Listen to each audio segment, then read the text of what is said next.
Just a little over a year ago, people would laugh at you for saying that home prices are going to collapse. Zero rates kept mortgage rates so affordable that it didn't matter how high were the home prices. It made sense since the mortgage was split between 30 years, which would reduce your monthly payment to just a few $1,000s. But the post-COVID boom is now over. Interest rates are at over 4% and mortgage rates have risen to over 7%. Now, buying a house seems less attractive than it was when rates were at around 3 or 4%. A single percentage does play an important role. It could make a difference of $100, if not a few $100,000 over the course of the mortgage. And now imagine how much of a difference a few percentage points make. At the beginning of the year, the Fed was convinced that if it is going to raise the rates, it was definitely going to stop inflation. That seemed convincing because that's how it works.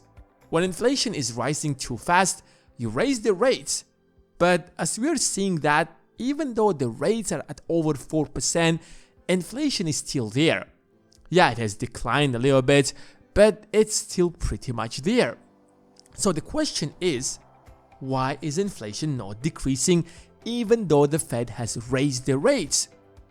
Here's what raising rates are going to do. It is going to crush the demand. And let me tell you this, crushing the demand doesn't necessarily mean fixing the problem. Crushing the demand means making people poorer, so they won't be able to afford what they could afford because people are now poorer. Companies have to decrease prices to be able to sell their products and services, but prices don't always rise because there is too much demand. There are other factors that influences the price, such as the cost of producing the product or the shipping cost. Definitely, zero rates did play the biggest role in creating this inflation in the first place, but you have to consider the fact that during COVID era, we also had people unemployed and were sitting at their homes with very little savings to survive. The COVID era had the biggest impact on the housing market.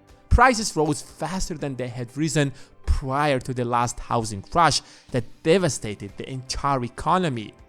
There was an almost 40% increase in just 2 years. And now it seems like the pyramid is about to collapse. Home prices across the country are falling down. In San Jose, prices are down by 9.4%, Seattle 8.2%, Oakland 7.6%.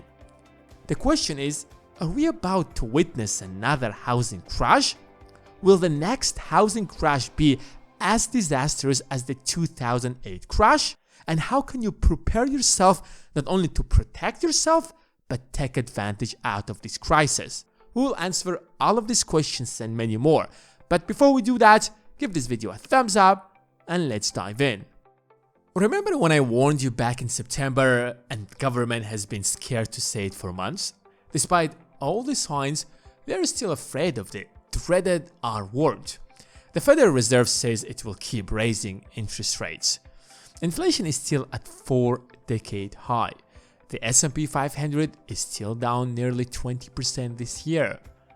And last month, JP Morgan Chase CEO Jamie Dimon warned that the S&P could drop another 20%. The bear market may be here for a while. And in times like this, smart investors may need to do something else to stay afloat. So if there is even more bad news to expect, what are the CEOs like Dimon investing in? According to heads of major firms like Morgan Stanley and Goldman Sachs, their next move is to turn some of their money away from the stock market and increase their allocation into alternative assets. Now, this doesn't mean liquidating all of your stocks positions. But in times of economic crisis, diversification may be a smart investment strategy. Today's sponsor Masterworks allows you to diversify your portfolio with a unique asset, one that, according to the MW All Art Index, appreciated at an annual average rate of 17.5% the last time inflation was at its current levels. It's not gold, it's not real estate, it's contemporary art. Masterworks consults with their team of analysts to purchase artwork likely to appreciate in value. They qualify their offerings with SEC, allowing you to invest in million-dollar paintings for a fraction of the cost. In their last 3 artwork sales, Masterworks has delivered net returns of 21.5%, 17.2%, and 10.8% to their investors. Nearly 600,000 people have signed up so far, and offerings have sold out within minutes. But our subscribers can get priority access at the link in the description. And now, let's get back to the video. If a year ago, most people still expected home prices to keep rising, the situation is much different now. Morgan Stanley expects home prices to finish this year with 4%. That might seem still optimistic, but given the fact that they've been growing by over 20% over the last few years, that is scary.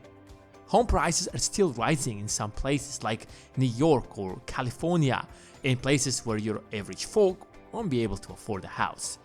But overall, they are falling in many other places. House prices are already stratospherically high that only the top 1% can afford them. And it still makes sense to buy them since people are willing to pay fortunes just to rent a room in New York City. But there is always a ceiling. It doesn't matter how great life is in New York. If home prices decline enough across the country, that will drag down the rest of the market, including big cities such as New York or Los Angeles.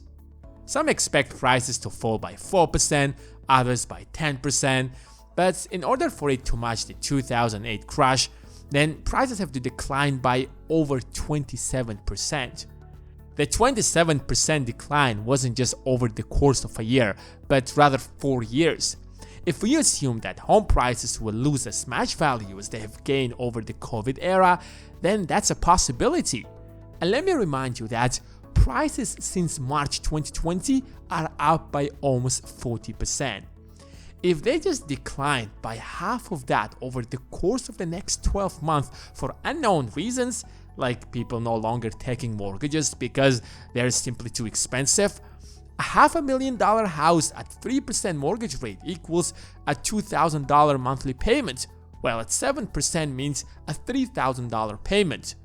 An extra $1,000 is a huge difference in a country where over 60% of people can't even pull out a $1,000 emergency. Think about it this way. Let's say there are 10 chocolate bars in the entire economy and $10. That's it. That's your entire economy. In this hypothetical example, one chocolate bar equals to $1. That's what it means that prices are set by supply and demand, the essence of capitalism. Let's say now that we have doubled the number of dollars in this economy now. Instead of $10, we have $20. But the number of chocolate bars is still the same, which is 10. In this hypothetical scenario, one chocolate bar would equal $2, since supply and demand determine prices. Now, replace chocolate bars with houses, and you understand what's happening here the last 2 years.